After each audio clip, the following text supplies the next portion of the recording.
Ya, assalamualaikum warahmatullahi wabarakatuh. Halo teman-teman, perkenalkan nama saya Randy Hafiz. Saya dari mahasiswa Politeknik Negeri Samarinda, tepatnya di jurusan akuntansi. Saya dari prodi akuntansi manajerial semester 7 dengan NIM 20651078. Kebetulan di sini saya akan memaparkan untuk memenuhi tugas saya di mata kuliah akuntansi menengah lanjutan. Kebetulan nih saya ingin memaparkan tentang konsep dasar biaya. Nah, dari beberapa paparan tersebut saya harap dapat mengedukasi kalian semua lah yang menonton video ini. Mungkin lebih tepatnya langsung saja kita menuju ke pembahasan. Nah, dari konsep dasar biaya tentunya ada pengertian dari biaya sendiri. Nah, biaya adalah kas atau nilai ekuivalen kas yang dikorbankan untuk mendapatkan barang atau jasa yang diharapkan memberi manfaat ini atau di masa yang akan datang bagi organisasi. Dikatakan ekuivalen kas karena sumber non-kas dapat ditukar dengan barang atau jasa yang diinginkan. Sebagai contoh, menukar peralatan dengan bahan yang digunakan untuk produksi. Jadi, kita dapat menganggap biaya sebagai ukuran satuan mata uang dari sumber daya yang digunakan untuk mencapai keuntungan tertentu. Nah, dari penjelasan selanjutnya, dari pengertian biaya ini adanya juga biaya kesempatan. Nah, biasanya ini diperuntukkan untuk manajer-manajer di perusahaan sih. Nah, para manajer harus melakukan berbagai usaha untuk meminimumkan biaya yang dibutuhkan dalam mencapai manfaat saat ini dan di masa depan. Maka manajer juga harus memahami apa yang dimaksud dengan biaya kesempatan. Nah, biaya kesempatan atau opportunity cost adalah manfaat yang diserahkan atau dikorbankan ketika satu alternatif dipilih dari beberapa alternatif lainnya. Contoh, sebuah perusahaan mungkin memilih menginvestasikan 100 juta dolar dalam persediaan selama setahun daripada menginvestasikan modal tersebut pada investasi produktif yang mengembalikan tingkat pengembalian 12%. Nah, terus ada juga biaya dikeluarkan untuk mendapatkan manfaat di masa depan pada perusahaan yang berorientasi laba. Manfaat masa depan biasanya berarti pendapatan biaya yang telah dihabiskan dalam proses menghasilkan pendapatan dinyatakan sebagai biaya yang sudah kadaluarsa atau disebut beban. Di setiap periode, beban akan dikurangi dari pendapatan dalam laporan laba rugi. Lalu, ada objek biaya. Sistem akuntansi manajemen dibuat untuk mengukur dan membebankan biaya kepada entitas yang disebut sebagai objek biaya. Objek biaya dapat berupa apapun seperti produk, departemen, proyek, aktivitas. Sebagai contoh, buku tulis adalah objek biaya jika Anda menentukan berapa harga pokok buku tulis tersebut. Keakuratan pembebanan. Pembebanan biaya secara akurat ke objek sangatlah penting. Gagasan mengenai keakuratan tidak dievaluasi berdasarkan pengetahuan tentang biaya yang sebenarnya. Keakuratan adalah suatu konsep yang relatif dan harus dilakukan dengan wajar serta logis terhadap penggunaan metode pembebanan biaya. Tujuannya adalah untuk mengukur dan membebankan biaya terhadap sumber daya yang dikonsumsikan oleh objek biaya tersebut. Ketelusuran atau traceability. Hubungan antara biaya dan objek biaya dapat digali untuk membantu meningkatkan keakuratan pembebanan biaya. Biasanya ini terdiri dari biaya langsung atau indirect cost atau biaya tidak langsung atau direct cost. Nah, pertama saya akan menjelaskan tentang biaya langsung, indirect cost. Adalah biaya yang dapat ditelusuri secara fisik ke produk atau jasa tertentu, seperti gaji yang dibayarkan kepada para akuntan atau pengacara. Nah, lalu penjelasan kedua ada biaya tidak langsung, direct cost. adalah biaya yang tidak dapat ditelusuri ke produk atau jasa seperti asuransi atau sewa motor. Biaya tidak langsung biasanya dikurangkan dari pendapatan dalam periode di mana biaya dipakai. Metode penelusurannya. Nah, biasanya penelusuran biaya ke objek biaya dapat terjadi melalui salah satu dari dua cara, yaitu yang pertama adalah penelusuran langsung.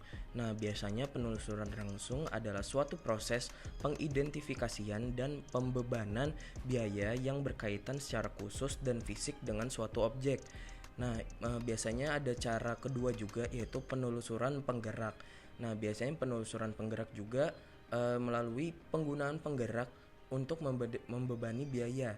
Penggerak adalah faktor penyebab yang dapat diamati dan yang mengukur konsumsi sumber daya objek biaya.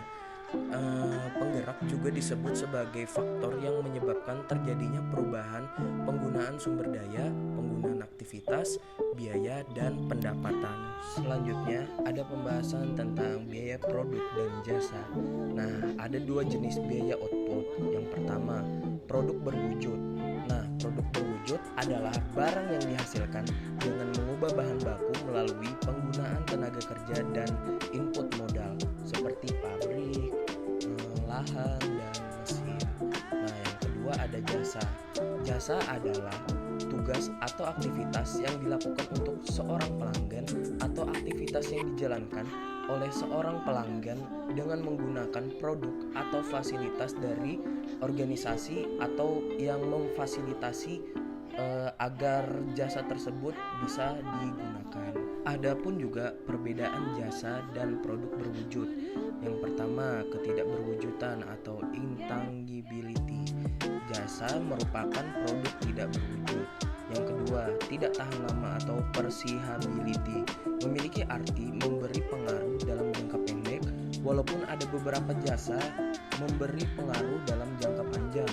Yang ketiga, tidak dapat dipisahkan atau inseparability. Dalam arti pemberi jasa dan pengguna jasa melakukan kontak secara langsung. Yang keempat ada heterogenitas atau heterogeneity, berarti banyaknya peluang penawaran jasa. Biaya yang berbeda untuk tujuan yang berbeda.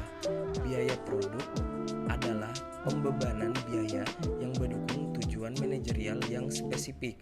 Jadi biaya produk tergantung pada tujuan manajerial yang sedang ingin dicapai. Nah, ini adalah rentetan dari konsep biaya. Adanya itu biaya yang berbeda untuk tujuan yang berbeda. Dari pemaparan konsep biaya, ada pun pula pembahasan tentang biaya produk dan pelaporan keuangan eksternal. Biaya dikelompokkan ke dalam dua kategori. Yang pertama, biaya produksi adalah biaya yang berkaitan dengan pembuatan barang dan penyediaan jasa. Biaya produksi dapat diklasifikasikan lebih lanjut. Yang pertama, ada bahan langsung.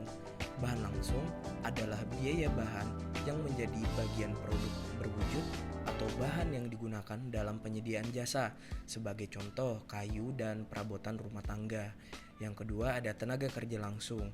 Nah, ini adalah biaya gaji karyawan yang memproduksi bahan baku menjadi produk atau menyediakan jasa kepada pelanggan, sebagai contoh kepala koki restoran. Nah, terus ada juga yang ketiga, overhead adalah semua biaya produksi selain dari biaya bahan langsung dan tenaga kerja langsung. Sebagai contoh, biaya lembur tenaga kerja langsung biasanya dibebankan ke overhead dan bahan bakar mesin. Dari biaya yang dikelompokkan ke dalam dua kategori dari pembahasan biaya produk dan pelaporan keuangan eksternal, yang kedua ada biaya non-produksi. Nah, biaya non-produksi adalah biaya yang berkaitan dengan administrasi dan umum. Kategori biaya non-produksi sendiri adalah yang pertama ada biaya penjualan. Biaya penjualan adalah biaya-biaya yang diperlukan untuk memasarkan, mendistribusikan produk dan jasa. Yang kedua ada biaya administrasi.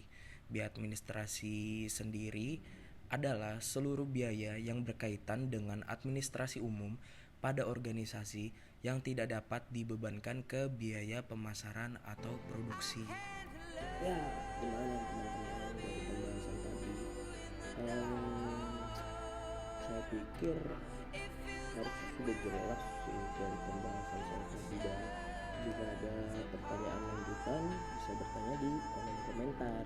Nanti jika memang ada yang ditanyakan, nanti saya akan menjawab, atau mungkin ada teman-teman nanti yang menonton ini pun yang bisa bantu menjawabkan dari pertanyaan kalian tentang konsep dasar biaya ini. Nah, mungkin itu saja pembahasan dari saya selaku pelaku lah dari presentasi ini. Saya Randy Hafiz dengan NIM 2651078 dari program studi akuntansi manajerial Politeknik Negeri Samarinda. Izin pamit undur diri. Jangan lupa like, comment, and subscribe.